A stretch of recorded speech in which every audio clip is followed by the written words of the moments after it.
Maintenant, nous allons lire la parole, prier et entrer directement dans ce message que le Saint-Esprit veut que je vous apporte ce soir, je le sens.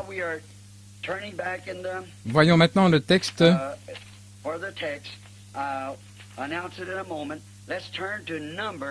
Nombre au chapitre 22,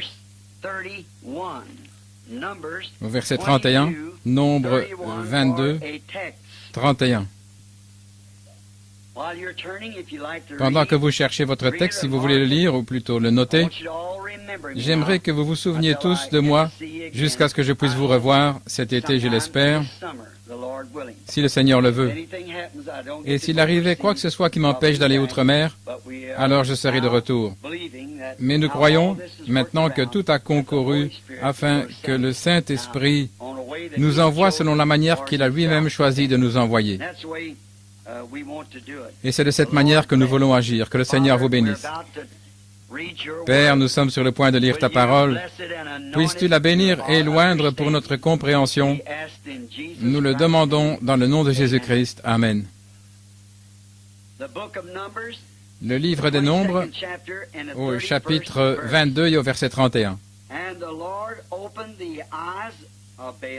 Et l'Éternel ouvrit les yeux de Balaam, et il vit l'ange de l'Éternel qui se tenait sur le chemin. Son épée nue dans sa main, et il s'inclina et se prosterna sur sa face. Maintenant, ayant lu ceci, de donner un contexte, je vais prendre le sujet « Dieu change-t-il parfois sa pensée au sujet de sa parole ?» C'est tout un texte, et il s'agit d'une grande vérité que nous devrions comprendre. Dieu peut-il dire quelque chose, puis dire ensuite d'avoir regretté de l'avoir dit? Peut-il reprendre sa parole après l'avoir prononcée? Maintenant, j'ai choisi ce récit parce que c'est l'un des récits de la Bible où le lecteur serait le plus tenté de dire que Dieu change de pensée, plus que dans n'importe quel autre passage de la Bible que je connaisse. Car il a dit une chose à Balaam et il lui dit ensuite autre chose. Et maintenant, beaucoup de gens ont essayé de faire de Balaam un devin ou quelque chose ainsi, mais Balaam n'était pas un devin. Il était un prophète du Seigneur.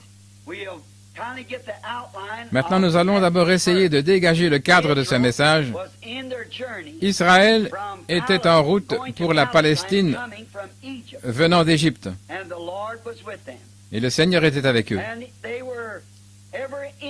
Chaque ennemi qui s'était dressé devant Israël avait été écarté du chemin, car Dieu avait dit qu'il enverrait des frelons devant eux et qu'il chasserait l'ennemi tant qu'il marcherait dans l'obéissance à son commandement.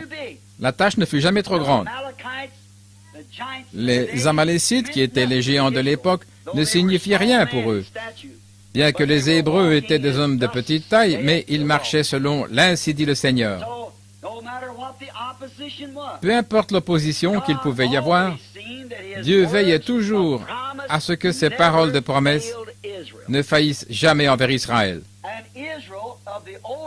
Et Israël de l'Ancien Testament est un type de l'épouse du Nouveau Testament qui sort du monde pour marcher sur la route de Canaan, ce Canaan vers lequel nous nous dirigeons le millénium. Nous remarquons ici que Moab est un type de l'Église. À Moab, ils avaient tué quelques rois, ils avaient mis l'ennemi en déroute, ils avaient tout exterminé, pris possession du pays, et s'étaient déplacés du côté de Moab. Or, Moab n'était en aucun cas une nation païenne. Moab était une nation qui servait le même Dieu qu'Israël. La terre de Moab était à l'origine la possession du fils de Lot, ce fils qu'il avait eu de sa propre fille. Comme il était le fondateur de cette nation, C'est lui qui l'avait organisée, la rendant célèbre et en faisant une grande nation. Il s'était multiplié et avait continué ainsi. Mais Israël était de la semence d'Abraham, non de Lot. Israël est sorti d'Isaac, Jacob. Et Israël jaillit de ces 12 tribus qui venaient de Jacob, qui fut appelé plus tard Israël, car il avait lutté avec le Seigneur. Et Moab ici, tout d'abord j'aimerais dire aux gens qui sont reliés par le téléphone que je n'ai pas l'intention de faire des critiques, et j'espère que je n'en fais pas. Mais ce message qui m'a été donné, je dois être fidèle à ce message, sinon je serai un hypocrite. Vous voyez, je ne peux rien dire de plus que la parole pour laquelle je suis envoyé. Et je pense que le grand ennemi de la société chrétienne aujourd'hui, ce sont les églises organisées. Je crois de tout mon cœur que tout cela finira par former la marque de la bête. Je peux le prouver par la Bible avec l'aide de Dieu, et je l'ai déjà fait.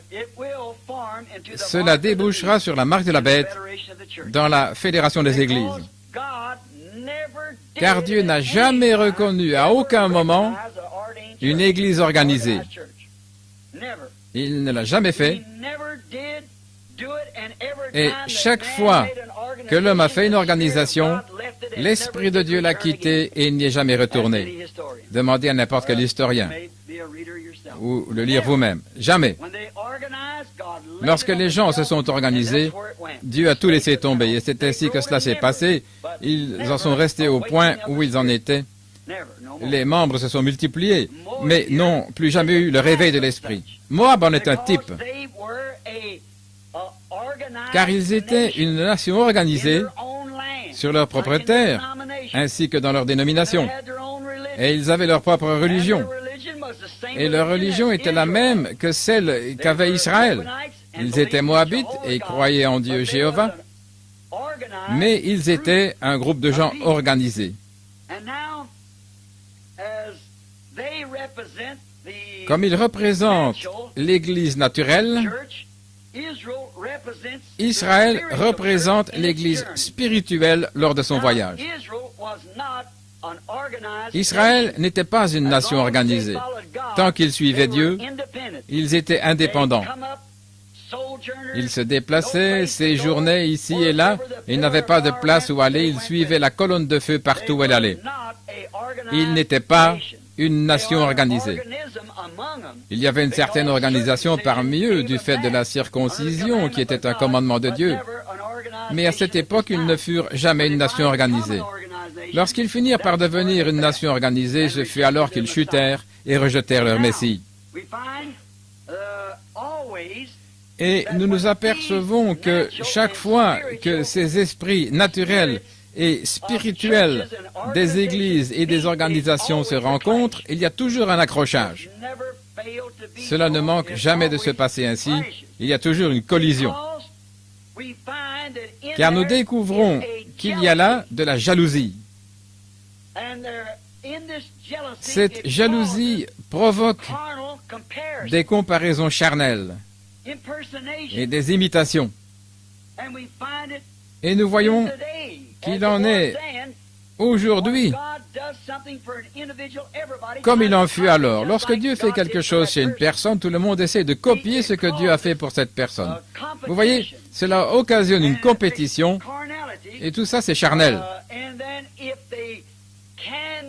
Et si l'autre camp ne peut pas obtenir de résultats spirituels, il l'obtient alors par le pouvoir politique ou substitue quelque chose pour bouleverser l'esprit des gens afin d'attirer des disciples derrière eux.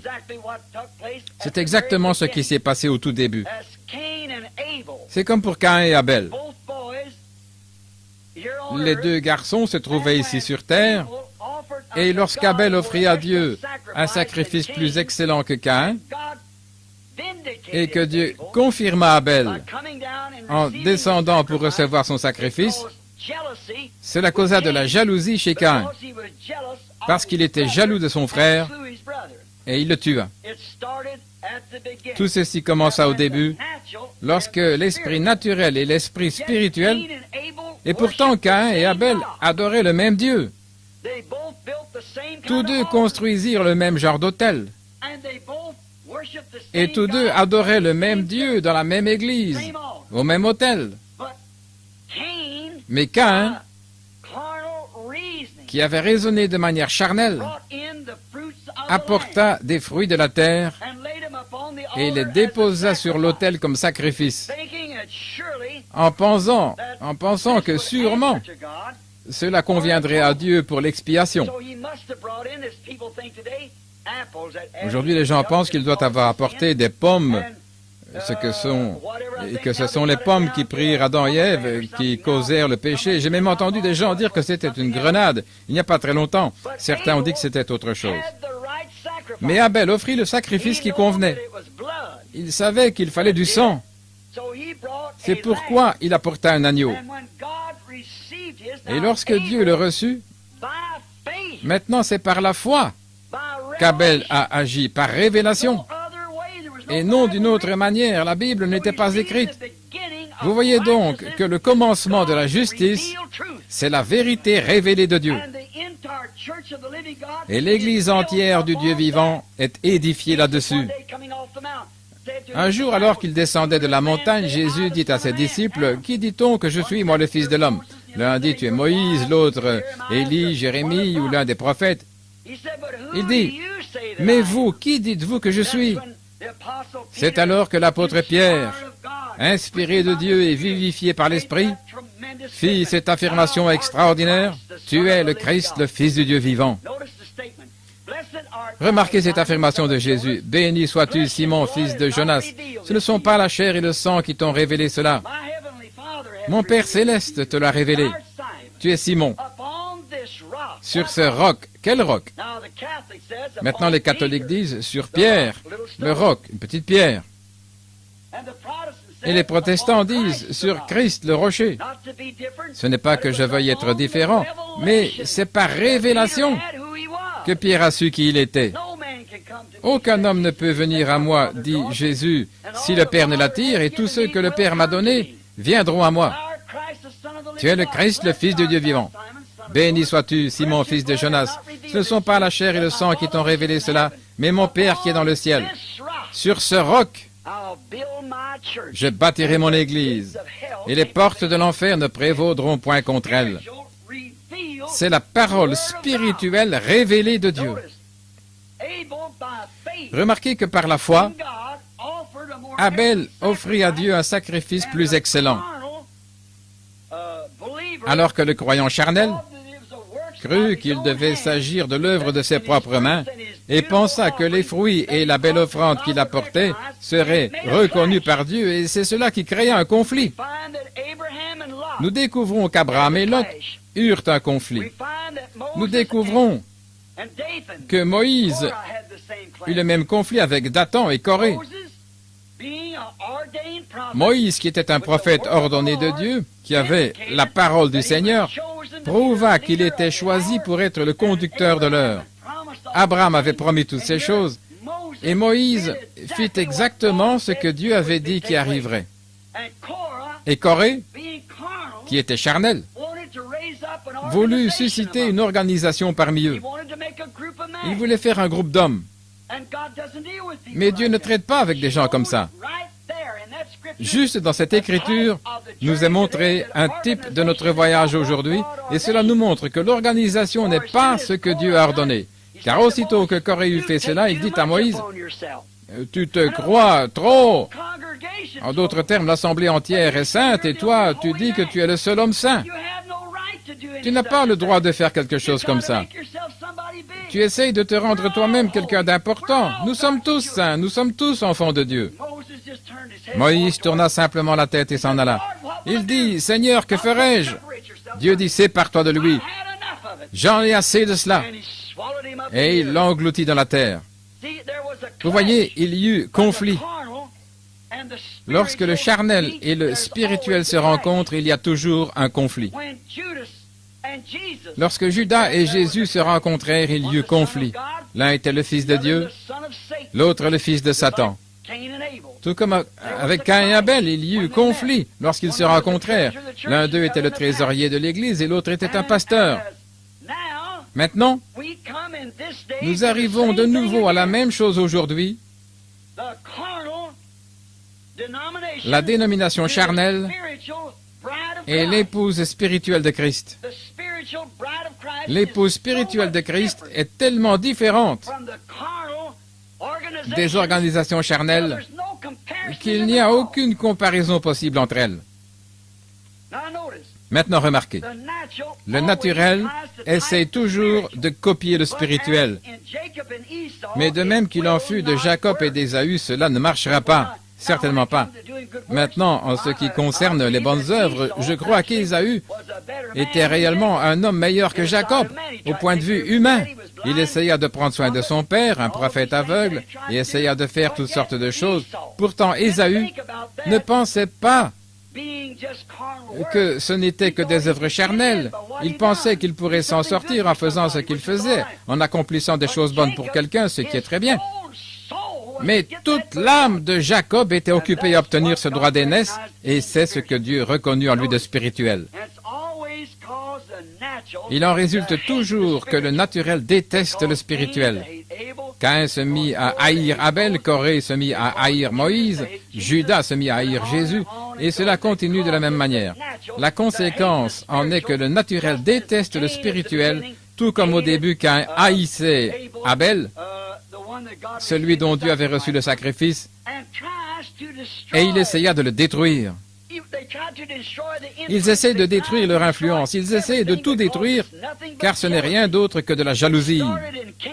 Cela commençait avec Caïn, et ce fut la preuve que c'était de la jalousie, et c'est toujours la même chose aujourd'hui, lorsque le naturel, c'est-à-dire le charnel, et le spirituel se rencontrent. C'est la preuve que c'est Satan, et rien d'autre, car la jalousie vient de Satan.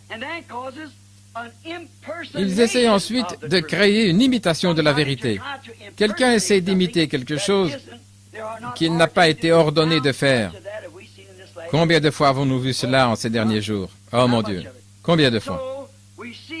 Nous voyons donc que Dieu ne change jamais d'avis au sujet de sa parole originelle. Mais celui qu'il appelle, c'est celui-là qui l'ordonne. Personne d'autre ne peut prendre cette place. Personne ne pouvait prendre la place de Moïse. Peu importe combien de Corée ou de Dathan auraient pu se lever, c'était Moïse que Dieu avait appelé sans tenir compte de quoi que ce soit. Cependant, si vous ne marchez pas selon sa volonté parfaite, il vous laissera marcher selon une volonté permissive. Remarquez qu'il permet vraiment cela, mais qu'il le fera œuvrer pour sa gloire, dans sa parfaite volonté. C'est tout comme au début. Ce n'était pas la volonté parfaite de Dieu que les enfants naissent par le moyen du sexe. Non. Dieu créa l'homme de la poussière de la terre. Il lui insuffla le souffle de vie et il devint une âme vivante. Il prit de cet homme une aide semblable à lui et en fit une épouse. C'était la volonté première et originelle de Dieu. Mais lorsque le péché fut entré et eut fait ce qu'il fit, alors Dieu permit à l'homme de se marier légalement avec une femme et d'avoir des enfants d'elle. Croissez, multipliez et remplissez la terre. Si c'est ainsi que vous allez le faire. Mais vous voyez, ce n'était pas vraiment sa volonté parfaite. Ainsi, toutes ces choses qui eurent un commencement doivent avoir une fin. Tout péché doit finir par être annihilé. Tout péché doit être terminé. Dans le glorieux millénium, quand viendra la résurrection, nous n'aurons pas à naître de nouveau au moyen de notre Père et de notre Mère, mais Dieu, tout comme il l'a fait au commencement, appellera l'homme de la poussière de la terre et s'accompagne avec lui. C'est juste. C'est ainsi qu'il fit au commencement. Ainsi donc, Dieu ne change jamais sa pensée au sujet de quoi que ce soit. Mais il va vous permettre d'aller de l'avant. Maintenant, j'ai dû faire un grand détour pour en arriver à dire ce que je voulais, mais je veux que vous compreniez. Vous voyez, il se peut que Dieu vous permette de faire quelque chose et que vous ayez même sa bénédiction en le faisant. Mais pourtant, ce n'est pas sa volonté parfaite. Dieu a permis à Israël d'avoir une loi dans Exode au chapitre 19, alors que la grâce leur avait déjà donné un prophète, une colonne de feu, un agneau sacrifié, une puissance de délivrance. Mais ils réclamèrent une loi. Ce n'était pas la volonté de Dieu, mais elle fut injectée car l'homme l'avait voulu. Et Israël fut maudit par cette même loi qu'il avait voulu.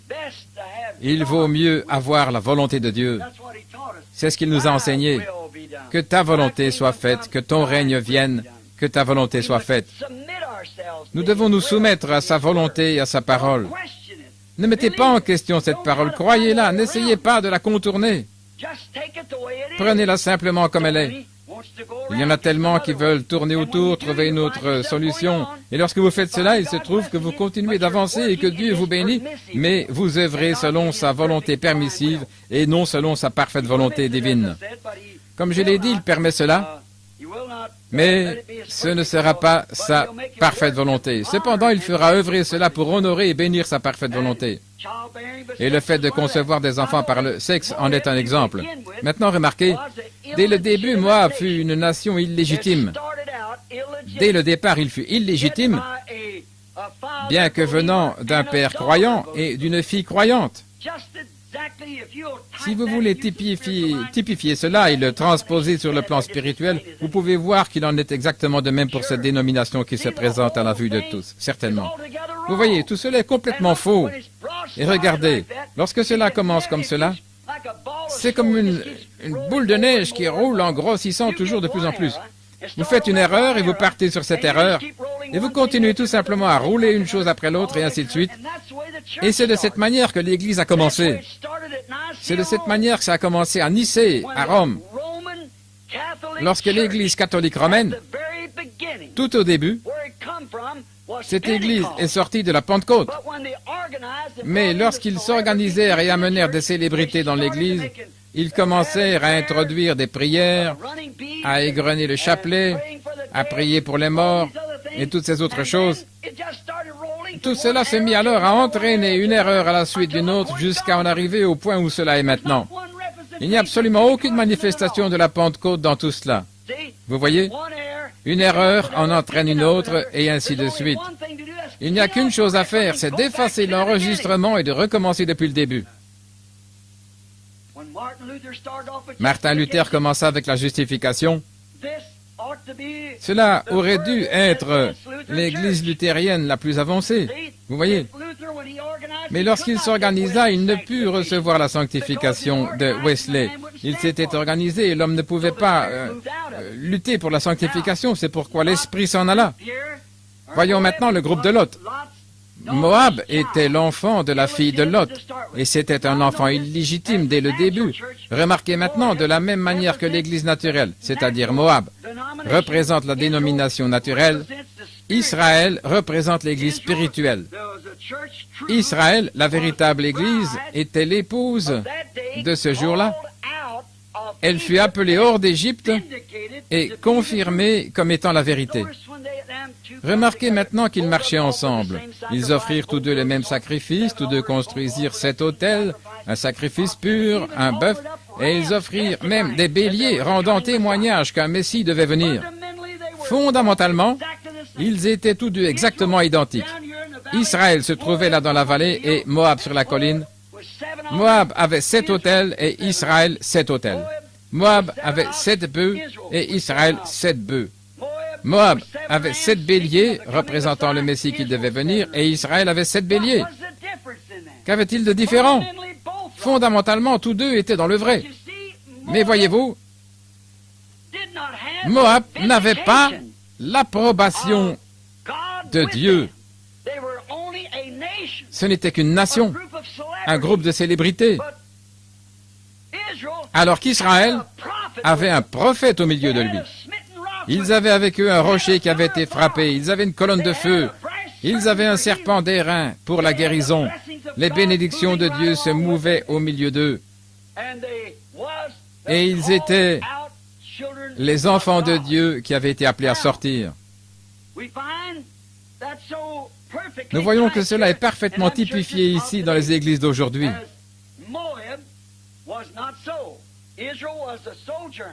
Moab, il n'en était pas ainsi. Israël était un voyageur qui séjournait de place en place. Partout où se déplaçait la colonne de feu, il se déplaçait avec elle. Pour Moab, ce n'était pas le cas. Ils étaient installés dans leur propre dénomination, là-bas dans leur propre nation. Ils ne se déplaçaient pas, mais demeuraient là. Ils avaient des célébrités, toutes les choses qu'ils devaient faire étaient ordonnées. Ils avaient leurs guerriers, ils avaient leurs combattants, leurs rois, de qui ils recevaient leurs ordres, et ainsi de suite. Mais Moab vit qu'Israël avait quelque chose que lui n'avait pas. Il vit qu'il y avait une grande puissance au milieu d'Israël. C'était un prophète.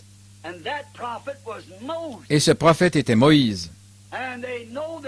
Ils savaient que lorsque la bataille tournait mal, ils élevaient simplement les mains de ce prophète, les maintenaient en haut et le cours de la bataille changeait. Les Moabites n'avaient pas une telle chose. Ils essayèrent donc de s'en sortir par le moyen de la politique, par un soutien politique.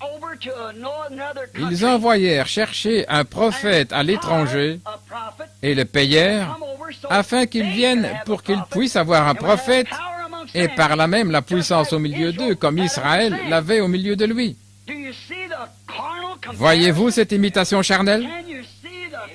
Voyez-vous l'Église charnelle aujourd'hui? Elle fait exactement la même chose. Remarquez. Maintenant, tous deux avaient des prophètes.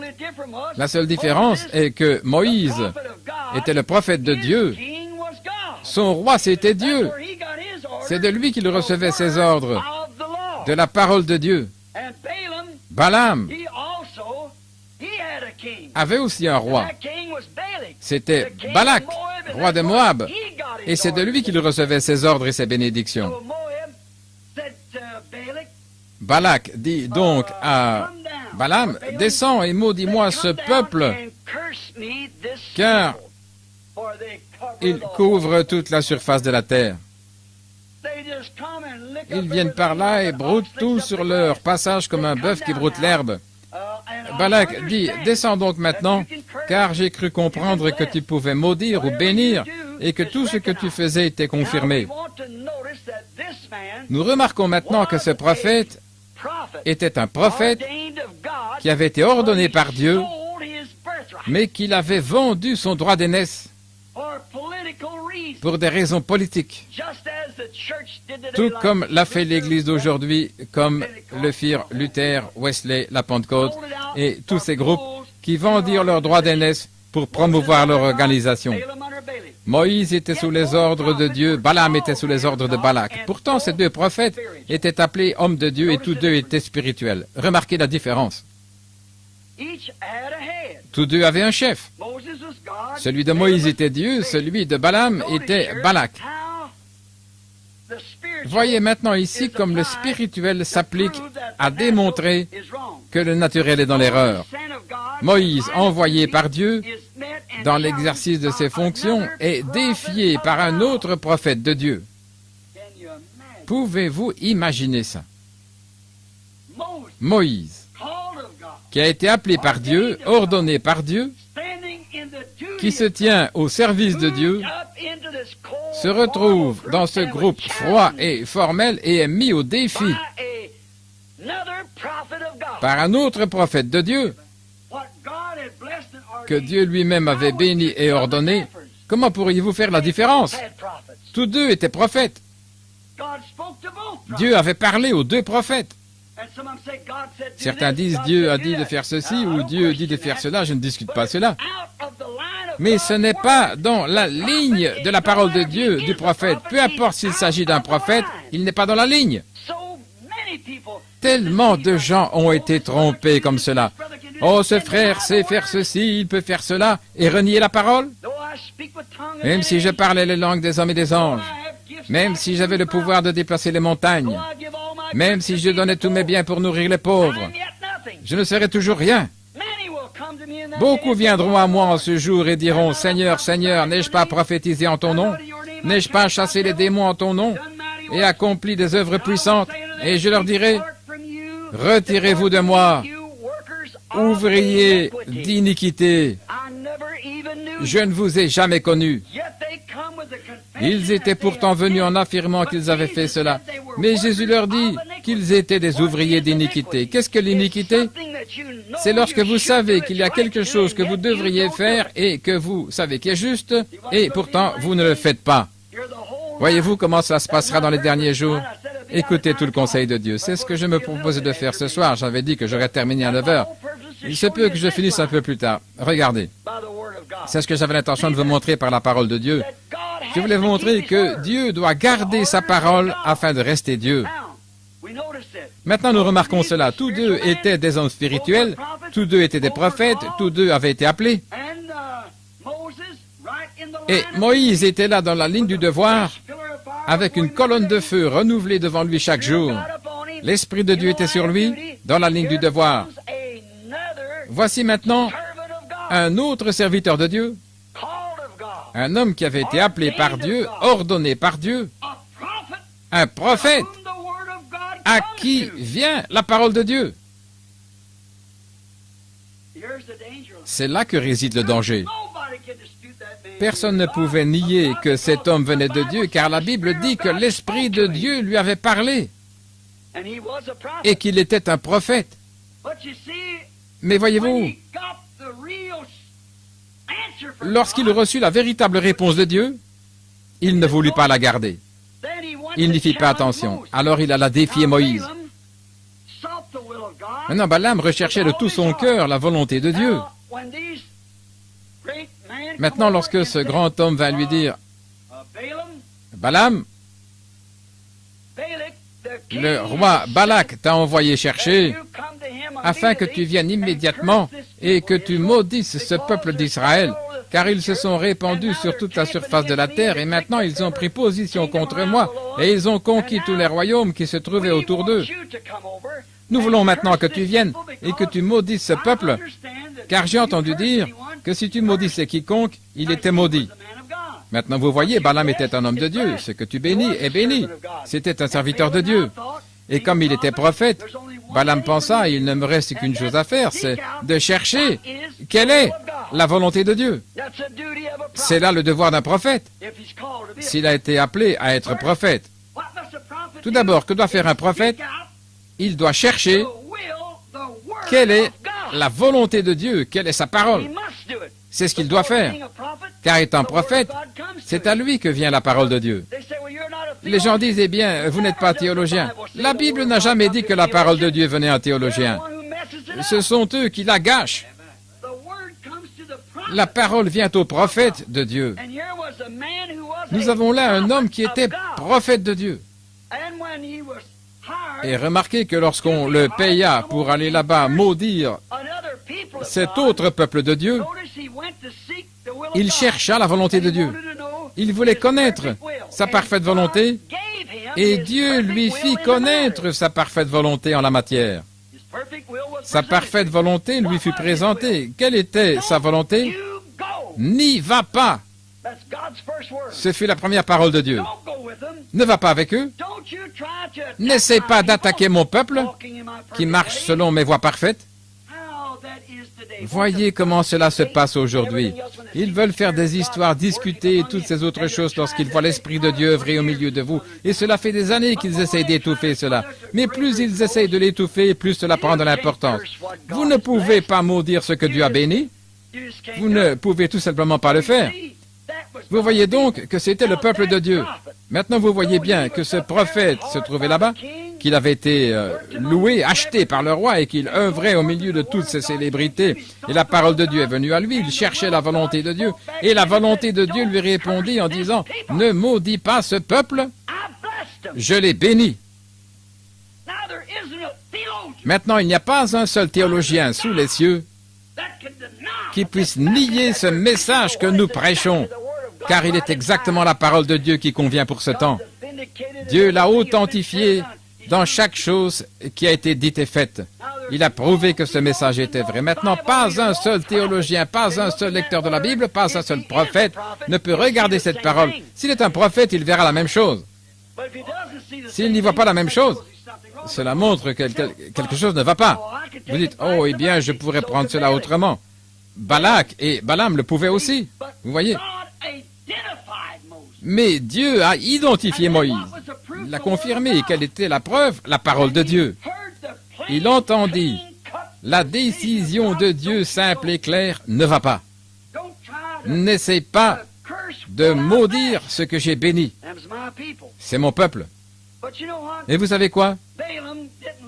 Balaam n'aimait pas de toute façon ce peuple. Oh, combien y a-t-il de Balaam dans le monde aujourd'hui? Il n'aimait de toute façon pas ce groupe. Il reçut la claire décision de Dieu, ne va pas. Mais vous voyez, au lieu d'obéir, il fit la même chose que Caïn, que Corée, il fut jaloux. Et il chercha une raison pour y aller de toute façon.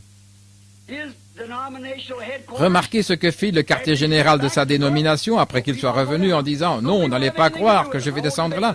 Ne croyez pas que j'ai quoi que ce soit à voir avec eux. Je ne vais pas discuter avec ces gens car Dieu vient de me dire qu'ils étaient son peuple et je ne crois pas que j'irai. » Oh, s'il était resté avec ça. Mais au fond de son cœur, voyez-vous, il ne les aimait pas. Il n'était pas de son groupe. Et tout ce qui n'appartient pas à son groupe ne pouvait de toute façon pas avoir raison, vous voyez. Et il abaissa son regard sur eux en disant « Ces gens ont fait des choses horribles. Un Dieu saint va certainement maudire des gens comme cela. Ils sont illettrés et n'ont pas été éduqués comme nous. Nous sommes des gens plus intelligents. Oh, ils prétendent bien servir Dieu. Mais regardez-les, que sont-ils? Une bande d'esclaves qui pataugent dans la boue que les Égyptiens ont chassés. Eh bien, Dieu ne voudrait sûrement rien avoir à faire avec un groupe aussi sale que ça. Il manqua de voir ce rocher qui avait été frappé, ni ce serpent d'airain et cette colonne de feu. Il essaya de les juger selon un point de vue moral. Il manqua de voir l'appel plus élevé de Dieu. C'était par grâce, par élection, qu'il se trouvait dans cette ligne avec la parole de Dieu. Et lorsqu'il voulut les maudire, Dieu lui dit, « Ne fais pas cela, ils sont à moi. Laisse-les tranquilles. Ne les touche pas. » Et ces hommes firent demi-tour et s'en retournèrent. Observez maintenant les quartiers généraux de sa dénomination lorsqu'ils furent entrés. Ils envoyèrent un groupe plus influent. Cette fois-ci, au lieu que ce soit simplement des laïcs, ce furent peut-être des docteurs en théologie. C'était peut-être des évêques ou des surveillants généraux. Il envoya un meilleur groupe. Un groupe un peu plus influent. Des gens qui avaient une instruction un peu meilleure, qui pouvaient mieux lui exposer le plan, de manière à le faire apparaître raisonnable. Oui, c'est ce que fit Caïn, il raisonna. C'est ce que fit Corée, il raisonna. Ce n'est pas lui qui raisonnait. Mais nous rejetons les raisonnements, nous croyons Dieu. Peu importe ce que quiconque d'autre peut dire, nous croyons Dieu. Nous ne raisonnons pas avec ce que Dieu dit. Nous ne pouvons pas raisonner. Vous devez l'accepter par la foi. Et tout ce que vous savez, vous ne devez plus le raisonner. Je ne sais pas comment il le fait. Je crois simplement qu'il le fait. Je ne sais pas comment il fera pour tenir cette promesse, mais il a dit qu'il le ferait. Je le crois. Je l'accepte sur la base de ma foi en la parole de Dieu. Vous dites, eh bien, vous ne pouvez pas vous en sortir ainsi. Je ne sais pas comment je m'en sortirai. Mais il a dit, dis-le. Je me souviens que mon pasteur baptiste m'a dit un jour, « Eh bien, Billy, tu finiras par prêcher au poteau de l'église. Crois-tu qu'il y a quelqu'un qui puisse écouter une chose pareille? » Je dis, c'est ce que Dieu a dit. Comment vas-tu faire avec ton niveau d'école primaire pour prier pour des rois et prêcher autour du monde? Je dis, je ne sais pas comment je ferai, mais c'est ce qu'il a dit et ça me suffit. Vous voyez? Il l'a dit, je ne sais pas comment ça va s'accomplir. Il a dit, crois-tu que ces gens qui viennent de ce grand monde instruit et contre lesquels tu vas t'élever au sujet de la guérison divine et toutes ces choses, penses-tu qu'ils vont croire cela?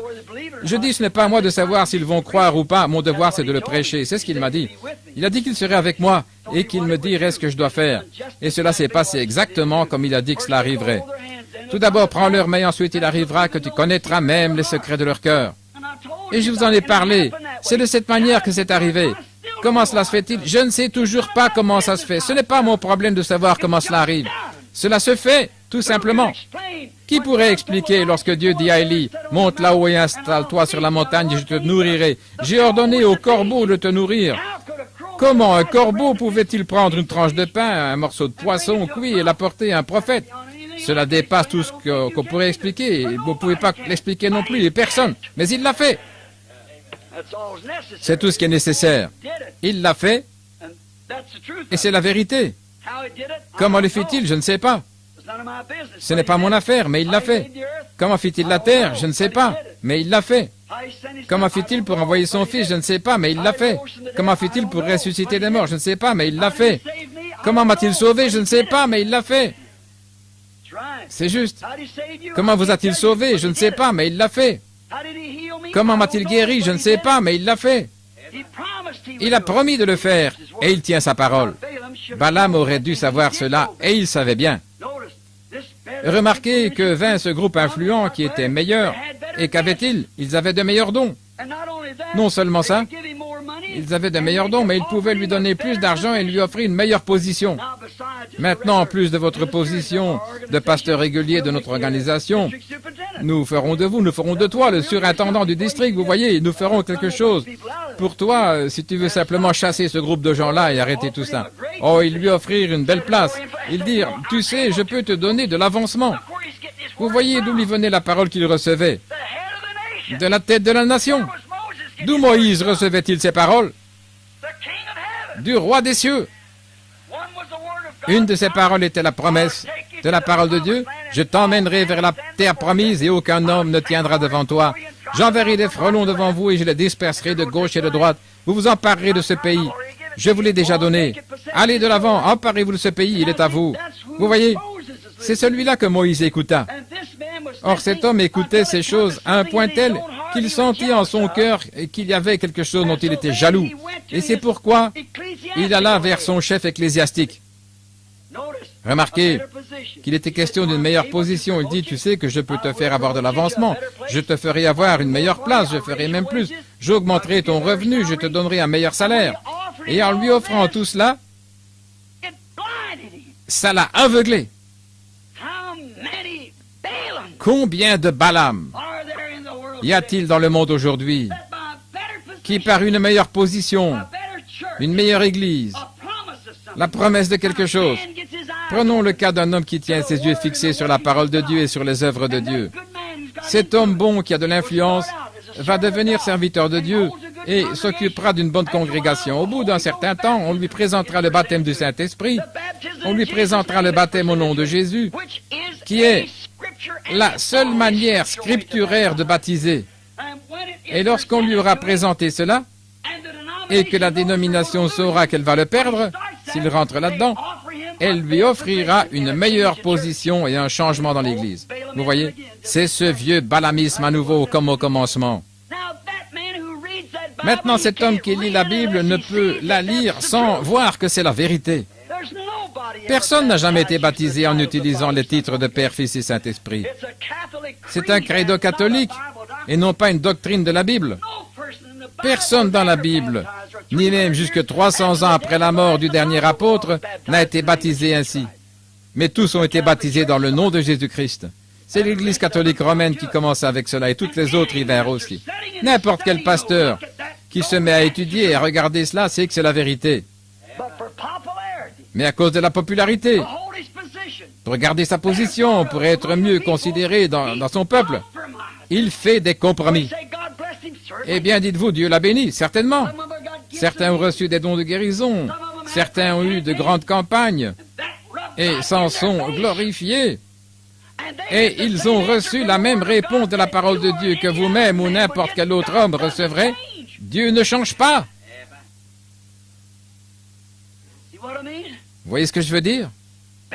Balaam, pour une meilleure position, il pensa, maintenant regardez, lorsque ce groupe plus important revint, Balaam prit un texte sans fondement. Il aurait dû dire, sortez de ma présence. Je vous ai annoncé la parole de Dieu, partez. Ceci est le ainsi dit le Seigneur. Mais vous voyez ce que firent les cadeaux et le fait de pouvoir devenir un homme plus populaire. Oh, comme ils aiment faire cela. Nous vous enverrons par tout le monde, nous vous donnerons un avion spécial, nous sponsorisons vos rencontres partout, si vous voulez simplement. Vous voyez, nous savons ce que dit la parole. Nous savons ce que Dieu a dit. Nous en tiendrons avec cela, avec l'aide de Dieu. Peu importe la promesse et tout ce que vous pouvez payer en plus et combien ceci ou cela, nous voulons le ainsi dit le Seigneur. Et ce qu'il a dit en premier, eh bien l'Église a dit que c'était secondaire. Mais nous voulons ce que Dieu a dit au début et rien qui n'y soit ajouté ni retranché, sous peine que votre nom ne soit retranché du livre de vie. ajouter un mot à la parole ou en retrancher un mot. Nous voulons ce qu'il a dit, non pas ce que l'Église a dit ou ce que Dr. Jones ou quelqu'un d'autre. Nous voulons le ainsi dit le Seigneur, ce que la parole a dit. Mais maintenant, nous découvrons que Balaam, qui était un serviteur de Dieu, et il y en a beaucoup de ces hommes qui commencent ainsi, et qui sont ordonnés par Dieu, et annoncent la parole de Dieu, pour beaucoup de choses, et qui, lorsqu'il en arrive à la pleine vérité, ils ne veulent plus le faire. Remarquez ici qu'en tant que prophète de Dieu, il n'aurait pas dû se laisser entraîner dans un tel groupe pour commencer. Il n'aurait pas dû aller avec eux. Mais observez, à cause de la popularité, pour le bien de sa conscience, il a dit, « Eh bien, passez la nuit ici et je vais essayer de nouveau. » Vous voyez, je vais essayer de nouveau. Pourquoi voulez-vous essayer de nouveau? Dieu lui avait déjà dit quoi dire. Dieu avait dit, dis-leur que tu n'iras pas. C'est sa parole originelle. Je n'irai pas. Ne va pas, ne maudis pas ce que j'ai béni. Maintenant, observez les retours de flamme après ça. Vous voyez, et ça se passera chaque fois ainsi. Lorsque Dieu dit quelque chose, il le pense. Il ne change pas sa pensée à ce sujet. Il s'en tient exactement à sa parole. Peu importe ce que quiconque d'autre dit, il s'en tient à sa parole. Maintenant, Balaam aurait dû savoir. Il aurait dû se séparer d'une telle compagnie. Mais tous avaient de beaux présents et la promesse qui avait été faite par le roi. Tu sais ce que je peux faire cela? Je suis l'archevêque. Je peux tout simplement faire ce que je veux. Et je te ferai avoir de l'avancement si tu viens faire cela pour moi. Et Dieu lui avait bien dit, ne fais pas cela. Cependant, Balaam dit, passez la nuit ici et je vais essayer de nouveau. Vous voyez? Il avait pourtant la parole. Vous n'avez plus besoin de discuter à ce sujet. Dieu avait parlé. Avec un groupe comme cela, ils essaieront toujours de vous influencer à quitter la volonté de Dieu. Un groupe vint un jour vers un prophète nommé Job. Ils ne purent pas l'influencer. Il avait eu la vision, il savait ce qui était juste. Balaam avait eu la vision, et pourtant il ne s'y tint pas. Peu importe que ces groupes d'église disent, « Oh Job, tu devrais faire ceci ou cela. » Même sa femme a dit, il a dit à sa femme, « Tu parles comme une personne insensée. » Je sais ce que le Seigneur a dit, je sais ce qu'il demande et c'est ce que j'ai fait. Vous voyez, il s'en tint à ce que Dieu avait dit. Remarquez que Balaam se servit de ce texte sans valeur pour calmer sa conscience. Voyez. Eh bien, je vais essayer, encore une fois. Maintenant, c'est ici que vous venez une seconde fois. Combien de Balaam avons-nous ce soir qui utilisent ce texte creux de Matthieu 28, 19 à cause de leur conscience? Combien veulent utiliser Malachie 4 à cause de leur conscience? Combien veulent utiliser Luc 17, 30 simplement pour le bien de leur conscience? Combien veulent se servir de ces choses disant, eh bien, je vais vous dire quelque chose, je crois qu'ils sont tous dans la confusion. Et nous voyons ici Balaam qui essaie de dire, Dieu s'est peut-être embrouillé, je vais essayer de nouveau pour voir ce qu'il dit. Cependant, Dieu connaît votre cœur. Remarquez que Balaam s'est servi faussement de ce texte à cause de sa conscience, car il voulait vraiment cet argent. Il voulait cette position de dignitaire, il voulait ce travail, il voulait obtenir cette position afin d'être considéré comme docteur un tel. C'est pourquoi il dit, je vais essayer de nouveau. Oh, combien de Balaam dans le monde ce soir. Des promesses de position, de popularité, oh mon Dieu, qui leur engourdissent la conscience. C'est à cause de leur dénomination qu'ils disent, si vous faites cela, vous n'avez plus qu'à partir. Je sais que tu es un homme très bien et nous vous aimons, c'est vraiment un homme très bien. Mais vous ne pouvez pas prêcher cela. Notre doctrine déclare que vous ne pouvez pas faire cela. Le docteur Untel a dit qu'il devait en être ainsi. Ainsi, si vous voulez rester avec nous, vous devez croire cela de cette manière. Maintenant, je sais que vous avez eu des temps difficiles. Si vous le voulez, eh bien, je vais voir si vous ne pourriez pas obtenir de l'avancement et peut-être en changeant d'église. Oh, vous, Balaam, lorsque vous connaissez la volonté de Dieu, faites-la. Dieu ne changera pas sa volonté. Quelque chose que Dieu puisse laisser de côté à cause de sa mission. Non. Il a dit, eh bien, je vais essayer de nouveau. Observez tous ces Balaam que nous avons. Maintenant, souvenez-vous, lorsqu'il vint à Dieu le second soir à cause de ses grandes célébrités, alors que sa conscience avait déjà été émoussée et engourdie, Dieu le laissait aller. Mais Dieu ne change pas sa pensée. Il lui donna sa volonté permissive. Vas-y alors. Mais Balaam s'aperçut que cela ne marcha pas. Dieu savait ce qu'il y avait dans le cœur de Balaam. Bien que Balaam fût prophète, Dieu savait qu'il détestait tous ces saints comédiens et que de toute façon, il voudrait les maudire. Dieu lui avait dit de ne pas le faire, mais il revint pourtant car il voulait le faire. Dieu le laissa donc aller. Il a dit, vas-y, Cependant, souvenez-vous, il ne change jamais sa pensée. C'était le désir de Balaam de les maudire. Ces gens qu'il considérait comme des fanatiques, il voulait les maudire. Il voulait une position, il ne voulait pas s'amuser avec eux. Il pensa donc que s'il pouvait faire cette petite chose pour le roi, alors il aurait de l'avancement. Dieu ne change jamais sa pensée au sujet de sa parole. Mais il pourra vous accorder le désir de votre cœur, il l'a promis. Le saviez-vous? Il a promis de vous donner ce que votre cœur désire. Que votre désir soit la parole de Dieu. Que votre désir soit sa volonté. Que ce ne soit jamais votre propre volonté, mais sa volonté. Si vous lui demandez quelque chose et qu'il ne vous le donne pas, dites « Merci Seigneur, tu sais ce qui est bon ». Remarquez le roi Ézéchias. Lorsque Dieu lui envoya ce prophète, il reçut cette parole de Dieu, « Mets ta maison en ordre, tu vas mourir ». Ézéchias tourna son visage contre le mur et pleura amèrement en disant « Seigneur Dieu, je te demande de me considérer. J'ai marché devant ta face avec un cœur pur. Je veux que tu me laisses vivre encore 15 ans. » Très bien. Dieu parla au prophète, lui disant, « Retourne et dis-lui que je l'ai écouté. » Et que fit-il? Il apporta la disgrâce sur toute la nation. Il excita la colère de Dieu à un point tel que celui-ci l'aurait tué. C'est juste, vous connaissez cela. Il fut rétrograde devant Dieu. Il aurait beaucoup mieux valu pour la nation, le roi et pour tous, qu'il s'en tienne à ce que Dieu lui avait dit en premier. Mais cela parut dur au prophète, lorsque celui-ci dut revenir et lui dire la parole de Dieu, après qu'il lui avait déjà dit. Mais Dieu dit, va de l'avant. Mais voyez-vous, cela apporta la disgrâce. Que fit Balaam? Après avoir connu la volonté de Dieu, il continua d'insister, car il fallait le faire de toute façon. Qu'est-ce que cela a produit? Remarquez, Dieu n'a jamais changé de pensée. Il connaissait ce qu'il y avait dans le cœur de Balaam. Vous savez qu'un jour, Thomas ne put tout simplement pas croire. Il dit, non, je ne peux pas croire cela. Si je pouvais mettre ma main à son côté, si je pouvais la poser sur les marques de clous de ses mains, eh bien alors je croirais. Jésus dit, viens Thomas. Voyez, mets tes mains ici. Et Thomas dit, maintenant je vois que c'est mon Seigneur et mon Dieu. Jésus dit, oui, tu as vu maintenant et tu crois. Combien plus grande sera la récompense de ceux qui n'ont jamais vu et qui croient. Il arrive que des gens ne veulent pas recevoir le Saint-Esprit à moins de parler en langue. Je crois dans le parler en langue, certainement. Il est un Dieu bon, il vous donnera selon le désir de votre cœur. Mais peu importe combien vous pouvez parler en langue, si vous reniez cette parole, vous êtes de toute façon dans l'erreur. Vous voyez, ce n'est pas le parler en langue que vous allez entrer, mais en observant toute la parole. Voilà l'évidence du Saint-Esprit, lorsque vous croyez la parole de Dieu. Je crois dans le parler en langue, comme je l'ai dit ce matin. Je crois que vous pouvez être vivifié jusqu'à en arriver à parler en langue. Je l'ai fait moi-même, je sais que c'est la vérité, je sais que c'est vrai. Mais ce n'est pas le signe que vous êtes un enfant choisi de Dieu. Non, absolument pas. Il a dit, beaucoup viendront à moi en disant, Seigneur, n'ai-je pas prophétisé et fait toutes ces choses glorieuses en ton nom? Il a dit, éloignez de vous, éloignez-vous de moi, ouvrier d'iniquité, je ne vous ai jamais connu.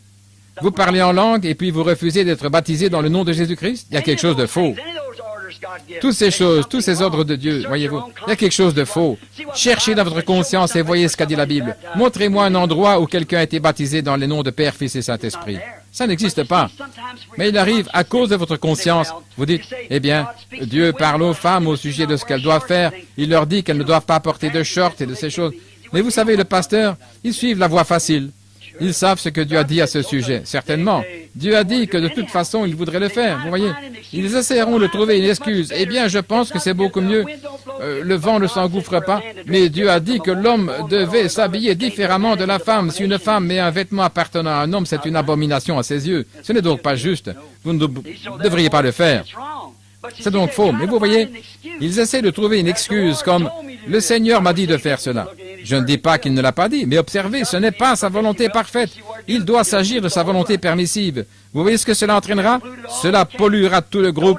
Cela avait pollué tout le camp. Remarquez que Dieu n'a jamais changé sa pensée, sa parole. Mais il est un Dieu bon et il vous donnera selon le désir de votre cœur, bien que ce soit contre sa volonté. Croyez-vous cela? Observez, Dieu a dit à Moïse, ce prophète oint, « Descends là-bas et parle à ce rocher. » Il a déjà été frappé.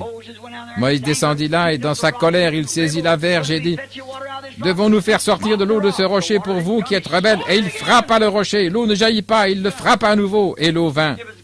C'était contre la volonté de Dieu. Cela brisa tous les plans de la Bible. Christ dut être frappé une seconde fois. Christ avait déjà été frappé une fois. Cela brisa tout le plan, mais il lui accorda sa volonté permissive. Après cela, Moïse dit, « Vous voyez, nous vous avons obtenu de l'eau, je vous l'ai apporté, bande de rebelles. » Dieu dit, Moïse, viens ici, monte là au sommet. Tu as été un fidèle serviteur, comme cette femme au talon haut, tu es monté. Voyez.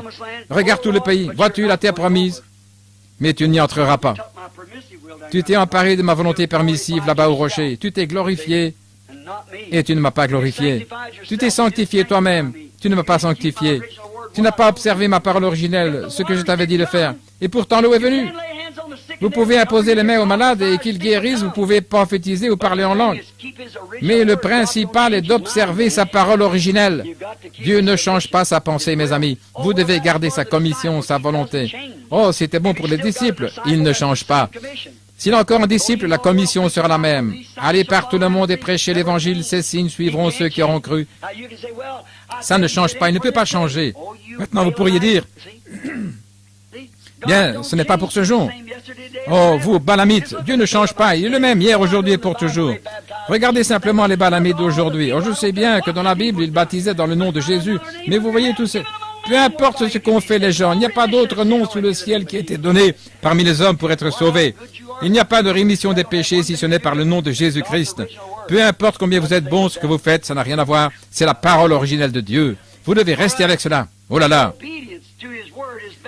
L'obéissance à sa parole vaut mieux que les sacrifices. Souvenez-vous du moment où Saul revint. Balaam avait le don de la foi et il aurait pu l'utiliser selon la parfaite parole originelle de Dieu. Il y a aujourd'hui beaucoup de gens dans les missions qui ont des dons de guérison et qui pourraient faire la même chose. Il y a beaucoup de gens là, beaucoup de gens qui parlent en langue, qui prophétisent. Il y a beaucoup de gens qui ont un don qu'ils pourraient utiliser pour le royaume de Dieu, mais qui ne veulent pas le faire, et Dieu les bénit quand même. C'est sa volonté permissive. Mais comme Ésaü l'a fait, ils ont vendu leur droit d'aînesse pour la popularité, les plaisirs et le profit personnel. Ils ont vendu leur droit d'aînesse comme le fit Ésaü. Ils l'ont vendu en organisation. Ils l'ont vendu comme le fit Balaam. C'est la même chose aujourd'hui. Nous savons que c'est vrai. Ils vendent leur droit d'aînesse. Des femmes qui prétendent avoir le Saint-Esprit portent des shorts. Les hommes permettent à ces femmes aux cheveux coupés, au visage maquillé et qui portent des robes de pasteur de monter en chair. C'est là la plus grande pierre d'achoppement que l'Église ait jamais eue. Si vous voulez savoir, d'après les puissances politiques, à quel moment nous en sommes de l'âge du royaume, regardez où en sont les Juifs. Observez comment sont les Juifs, car ils sont une nation. Si vous voulez savoir où en sont les nations, observez les Juifs. Si vous voulez savoir où en est l'Église, observez les femmes. Observez le comportement moral de la femme, car elle représente l'Église. Lorsque vous voyez la pollution parmi les femmes, vous trouvez la pollution dans l'Église.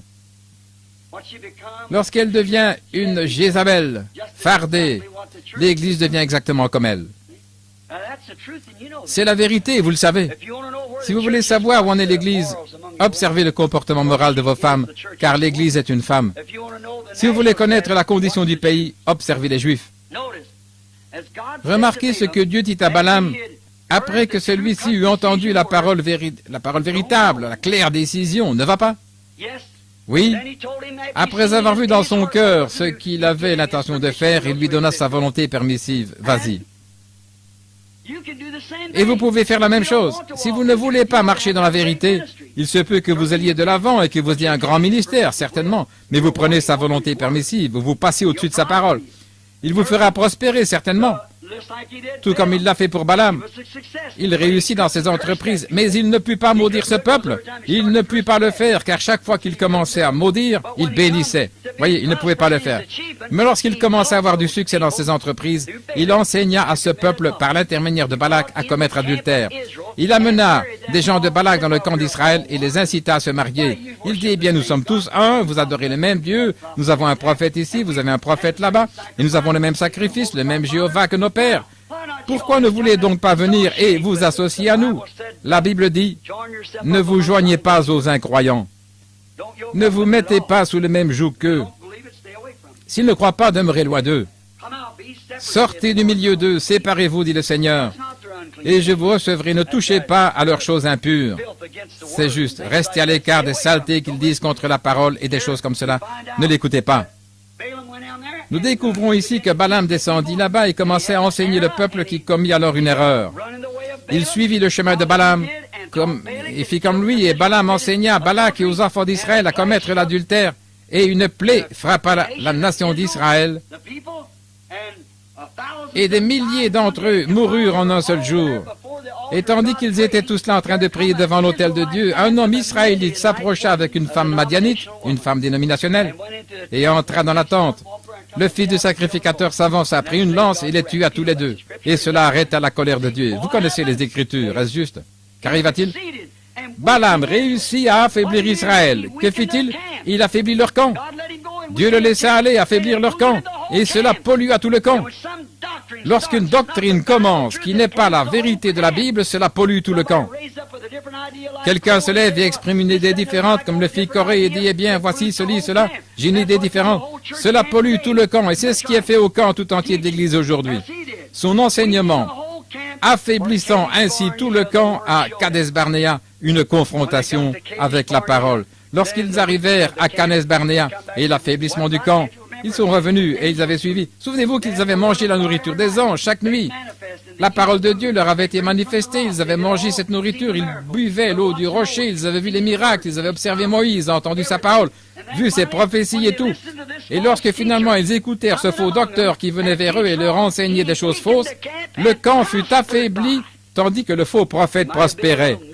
Il aurait pu construire des édifices d'1 million de dollars, il aurait pu avoir de grandes dénominations, ajouter des centaines de milliers, il aurait pu faire de grandes œuvres de puissantes. Il était un prophète, tout cela est très bien. Mais tant que ce n'est pas en accord avec la parole, vous feriez mieux de rester à l'écart. Dieu ne change pas sa pensée. Restez bien avec sa parole, car c'est ce qui sortira à la fin. La parole, mot pour mot. Quiconque ôtera un mot de cette parole ou y ajoutera un mot, cette parole doit rester telle qu'elle. Maintenant, écoutez attentivement. Lorsqu'arriva le test de la parole, lorsqu'ils allèrent là et virent l'opposition si grande, c'était l'opposition la plus grande qu'ils avaient. Lorsqu'ils virent que les Amalécites étaient 10 fois plus grands qu'eux, ils dirent, nous avons l'air de sauterelles. Les murailles de leur ville sont si larges que 2 chars de course peuvent y rouler de front. Leurs épées sont aussi longues que cela. De plus, ce sont des géants. À côté d'eux, nous avons l'air de sauterelles. Nous ne pouvons pas faire cela. Mais 2 hommes se tinrent sur la parole, Caleb et Josué, qui ont dit, attendez une minute. Vous, ce peuple de 2 millions de personnes, taisez-vous, juste une minute. Nous sommes plus que capables de faire cela. Nous leur sommes bien supérieurs. Sur quoi se basait-il? Dieu avait dit, je vous ai donné ce pays. Il est à vous. Et ils s'enterrent à cela. Mais le peuple s'était uni à d'autres choses et toutes sortes de credos et de rituels étaient entrés parmi eux.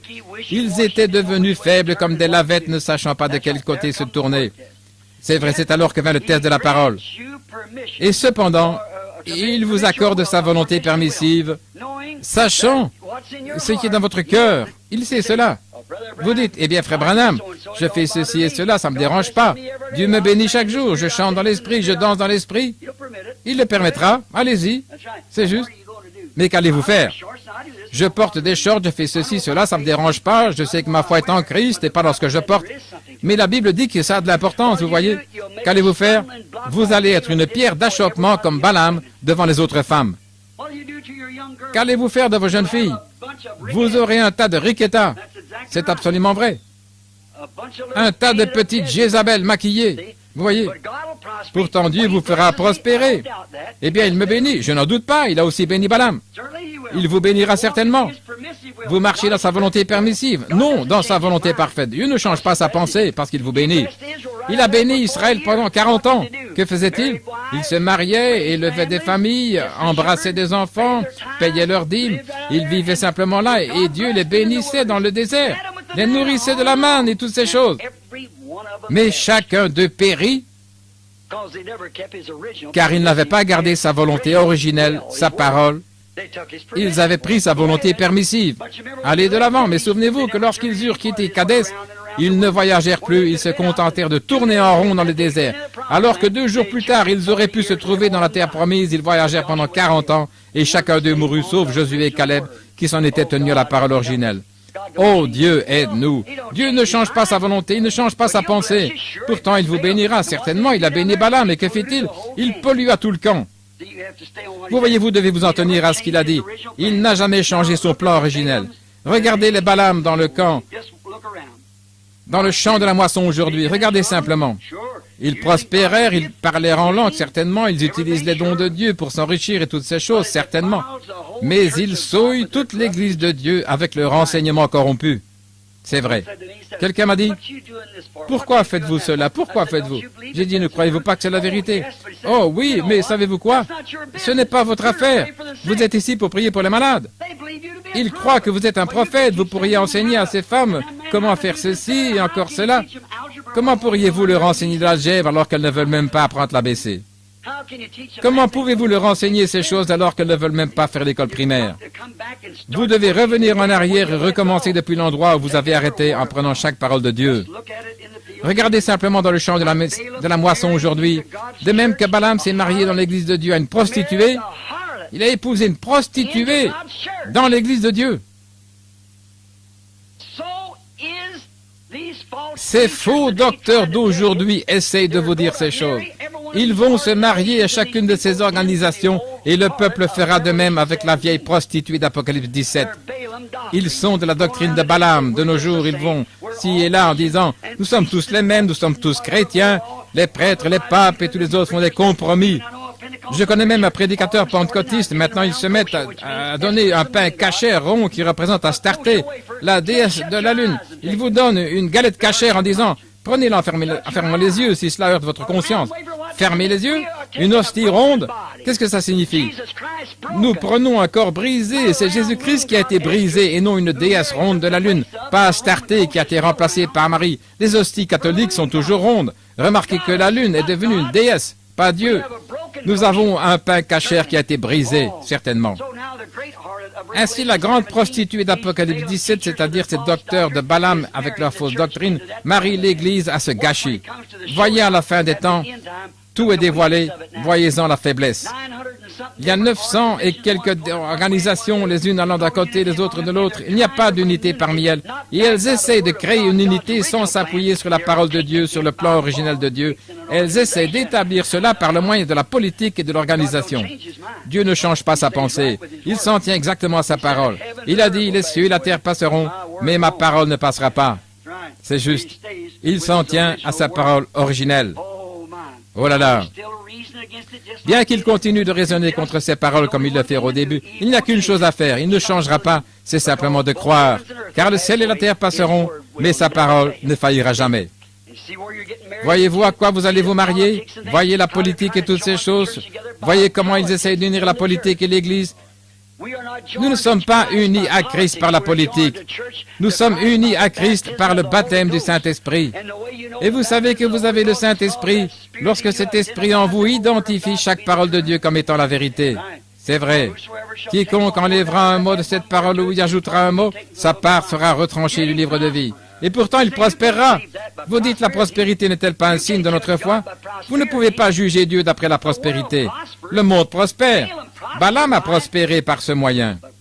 Mes frères, c'est par sa parole que vous jugez Dieu. Il s'en tient à sa parole et l'identifie comme étant la vérité. Souvenez-vous donc, mes amis, que tant que vous vivrez, n'oubliez jamais ceci. Dieu ne change pas sa pensée. Pourtant, il vous bénira. Il vous laissera aller selon sa volonté permissive, mais il ne changera pas sa parole. Il ne changera pas sa pensée ni son plan. Non, certainement pas. C'est vous qui devez changer. Vous ne pouvez pas prendre la parole de Dieu et la faire s'accorder avec votre expérience. Vous devez prendre votre expérience et la faire s'accorder avec la parole de Dieu. Vous dites, eh bien, je suis un homme bon, Dieu fait ceci et cela, et encore pour moi. Mais gardez-vous sa parole? Eh bien, je vais vous dire que ce n'est pas tout à fait. Très bien, il y a quelque chose qui ne va pas quelque part.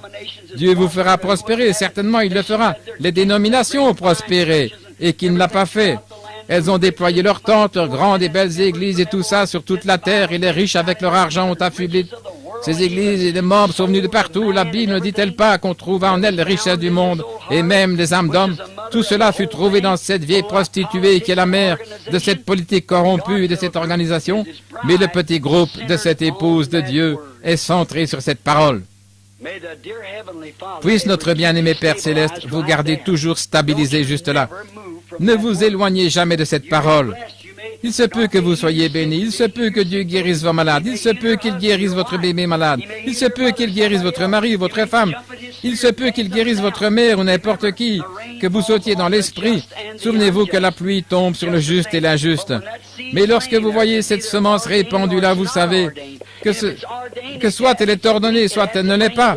Si elle a été ordonnée, si c'est une semence de blé, elle doit produire du blé. Si c'est une semence de la parole de Dieu, elle doit produire la parole de Dieu. Sinon, elle ne l'est pas. Comprenez-vous ça maintenant? Que le Seigneur vous bénisse. Je vous avais dit que je voulais finir à 9 heures et il est déjà 10h moins 20. Beaucoup parmi vous ont un long chemin à faire. Je vous aime. Et ce n'est pas parce que je vais être cruel que je vous retiens comme cela, mais parce que je vous aime. Et ce que je sais, c'est que je ne retiens rien, je vous dis la vérité. Dans les rencontres où je vais ailleurs, vous ne m'entendrez jamais prêcher ces messages. Non, je vous ai promis de venir à ce tabernacle. C'est d'ici que je prêche mes messages. Il m'en reste encore 3 ou 4 que le Seigneur m'a donnés. J'ai aussi les passages de l'Écriture à ce sujet. Et je n'oserais pas les prêcher ailleurs qu'ici. C'est d'ici qu'est partie la parole de Dieu. Et à moins que Dieu ne me dise de faire autrement, je resterai ici et je donnerai mes messages depuis ici. C'est juste. Là-bas, dans les réunions, je prie pour les malades ou des choses comme cela. À part cela, je dis les choses par allusion, afin que les brebis puissent entendre. Elles savent de quoi je parle. Autrement, c'est juste l'appât de l'hameçon. Vous voyez, j'essaie de montrer que Dieu connaît les choses par le discernement, qu'il sait ce qu'il y a dans le cœur des gens et qu'il peut faire ces choses. Ce n'est qu'un don évangélique pour remuer les gens. La première chose qu'ils reçoivent chez eux, c'est une bande magnétique et c'est là qu'ils sont touchés. S'il s'agit d'un agneau, il s'en emparera. Si c'est une chèvre, elle jettera cet enregistrement dehors. C'est ça. N'est-ce pas? N'est-ce pas, Ben? Absolument. Ben a de l'expérience. Très bien. N'êtes-vous pas heureux de lui appartenir? N'êtes-vous pas heureux? Pendant longtemps, nous avions l'habitude de chanter un petit chant pentecôtiste qui dit « Je suis tellement heureux que le Seigneur m'a fait sortir. Je suis tellement heureux que le Seigneur m'a fait sortir. Si Jésus n'avait pas été là, où serais-je donc? Je suis tellement heureux que le Seigneur m'a fait sortir. Je suis heureux depuis que le Seigneur m'a fait sortir. Si Jésus n'avait pas été là, où serais-je? Je suis tellement heureux depuis que le Seigneur m'a fait sortir.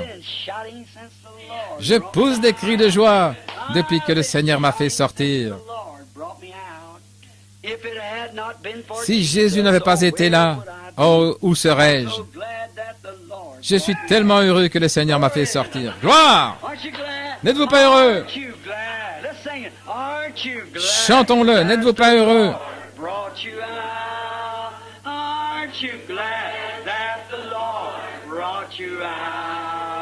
If it had not been for Jesus, oh, where would I be? I'm so glad that the Lord brought me out. Oh, I've been singing since the Lord brought me out. Oh, je chante depuis que le Seigneur m'a fait sortir. Je chante depuis que le Seigneur m'a fait sortir. Si ce n'était pas à cause de Jésus, où serais-je? N'êtes-vous pas heureux de cela? Chantons maintenant, nous marchons dans la lumière.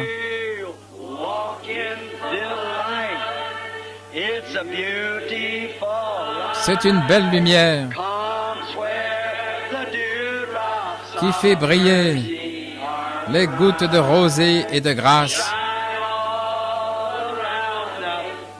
Elle brille autour de nous, de jour et de nuit. Jésus, la lumière du monde. N'aimez-vous pas cela? Chantons-le de nouveau.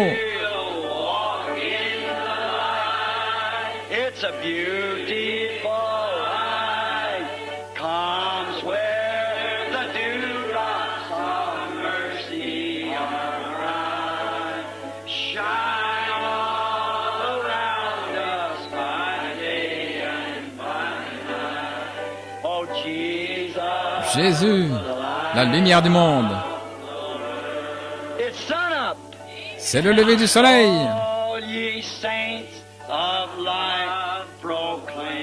Tous les saints dans l'amour proclament que Jésus est la lumière du monde. Vérité et miséricorde en son nom. Jésus, la lumière du monde. Maintenant, élevons nos mains tandis que nous chantons.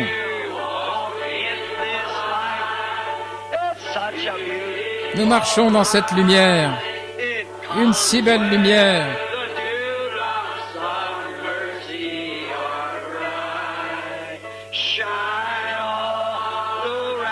Resplendit autour de nous, jour et nuit. Jésus, la lumière du monde. Serrons-nous la main les uns les autres.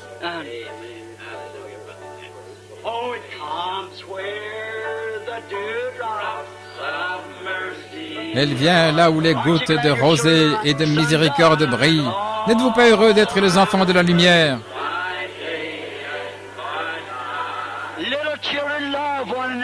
Petits enfants, aimez-vous les uns les autres.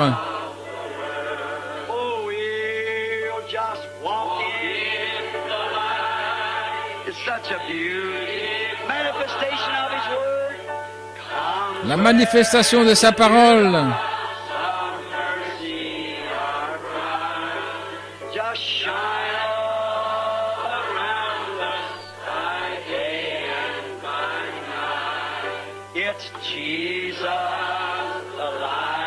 Jésus, la lumière du monde. Le croyez-vous? Nous marchons vers Sion. La belle, la merveilleuse Sion. Nous montons vers Sion. Cette belle cité de Dieu.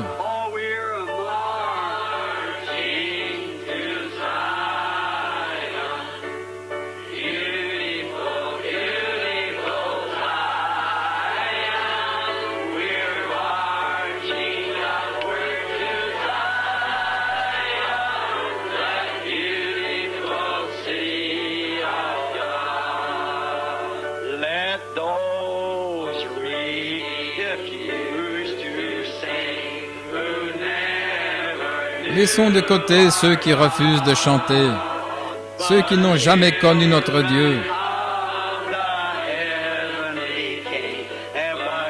Mais les enfants du roi céleste peuvent répandre au loin leur joie.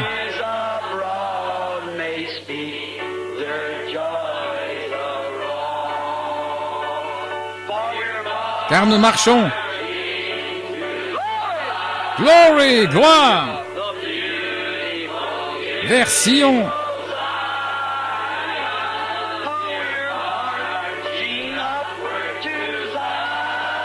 Nous montons vers Sion,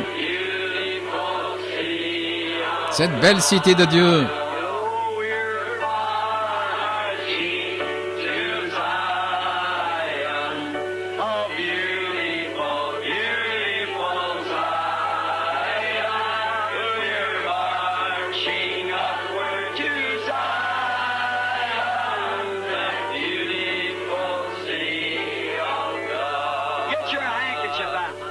Sortez votre mouchoir. Sortez vos mouchoirs. Faisons au Seigneur une offrande tournoyée. Ce n'est pas une gerbe agitée, mais nous savons qu'ils prirent des linges qui avaient touché le corps de Paul.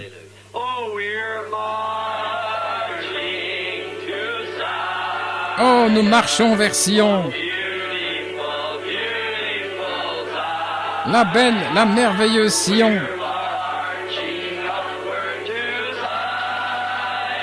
Nous montons vers Sion,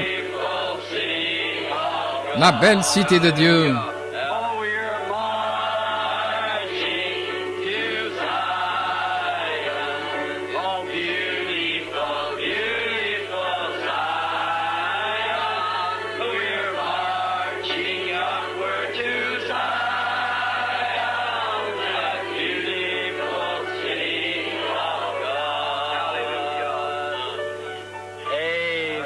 Amen. Oh, ne vous sentez-vous pas heureux? Oh, je me représente ces vieux saints de l'ancien temps qui allaient entrer dans l'arène romaine. En grimpant cette petite colline, vous savez, cette petite rampe qui conduisait dans l'antre des lions et qui chantait. Oh, nous marchons vers Sion. Cette belle, cette merveilleuse Sion.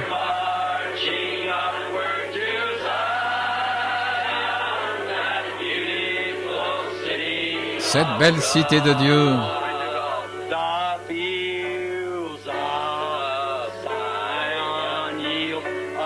Les champs de Sion produisent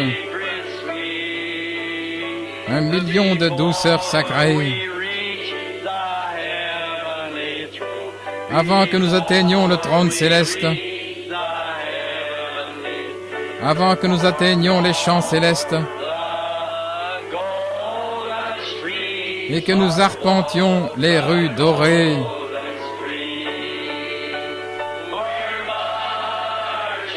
nous marchons vers Sion.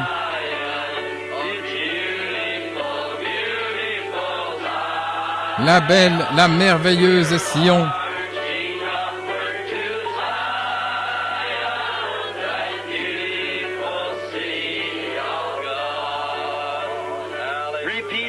Répétez après moi. Seigneur Dieu, je m'engage de nouveau envers toi. Purifie-moi de toute iniquité. Purifie-moi de tout doute envers ta parole. Qu'à partir de cette Pâque, je sois une nouvelle créature en Christ Jésus. Que dans mon cœur je porte ta parole. Qu'elle soit une lampe à mes pieds et une lumière sur mon sentier. Dès maintenant, je te suivrai. Au nom de Jésus, Amen.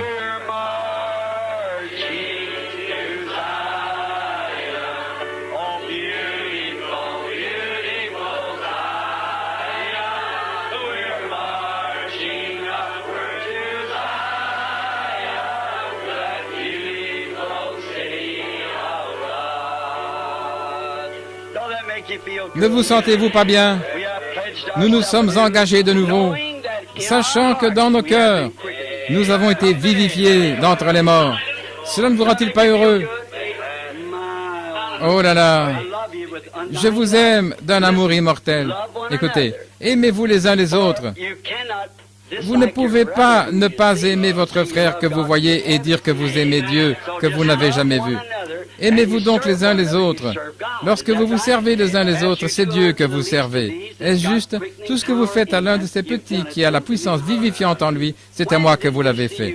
Quand avons-nous vu dans le besoin? Quand avons-nous visité en prison? Quand avons-nous fait ces choses? Ce que vous leur avez fait, c'est à moi que vous l'avez fait. N'est-ce pas merveilleux? Je l'aime. Ne l'aimez-vous pas? Oh, il y a encore un chant que nous devons chanter si vous avez une minute. Oh oui, nous allons prendre le temps. Très bien, très bien. Oh, prenez le nom de Jésus avec vous. N'oubliez pas ça, mon ami. Chantons-le maintenant. D'un seul cœur. Prenez son nom. C'est tout ce que nous avons en nous.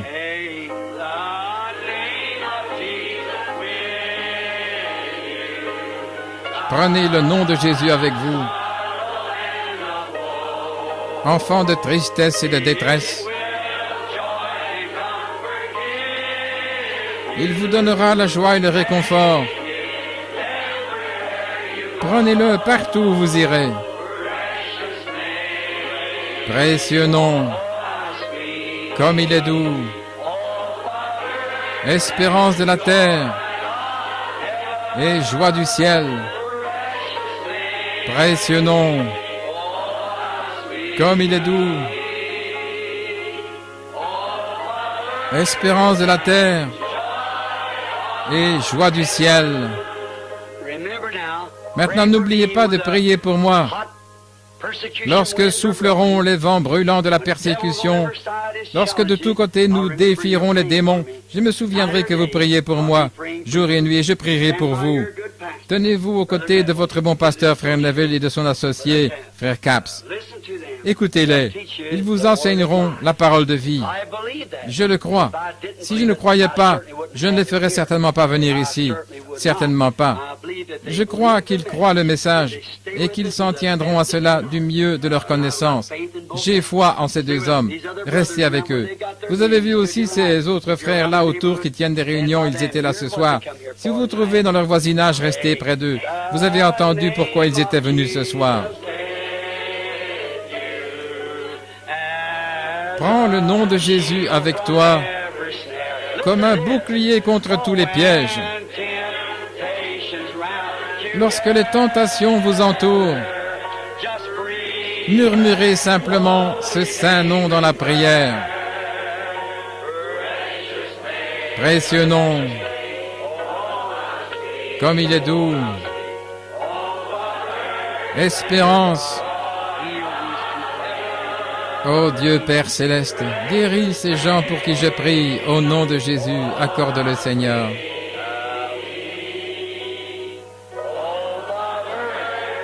Espérance de la terre et joie du ciel.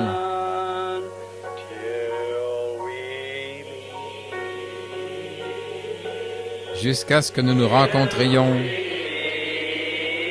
Jusqu'à ce que nous nous rencontrions. Au pied de Jésus.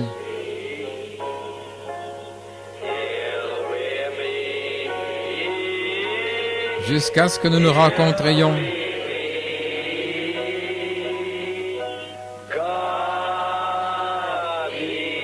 Que Dieu soit avec vous jusqu'à ce que nous nous rencontrions à nouveau. Inclinons nos têtes maintenant.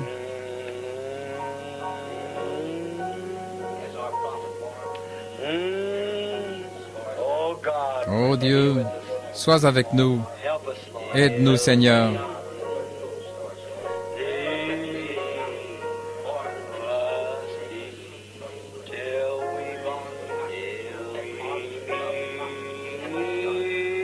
Jusqu'à ce que nous nous rencontrions.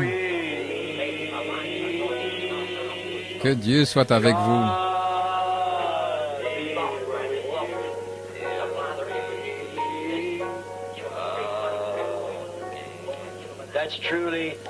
C'est véritablement ma prière, jusqu'à ce que nous nous rencontrions. Que Dieu vous bénisse. Et maintenant, je vais demander à notre précieux frère Neville de congédier l'Assemblée.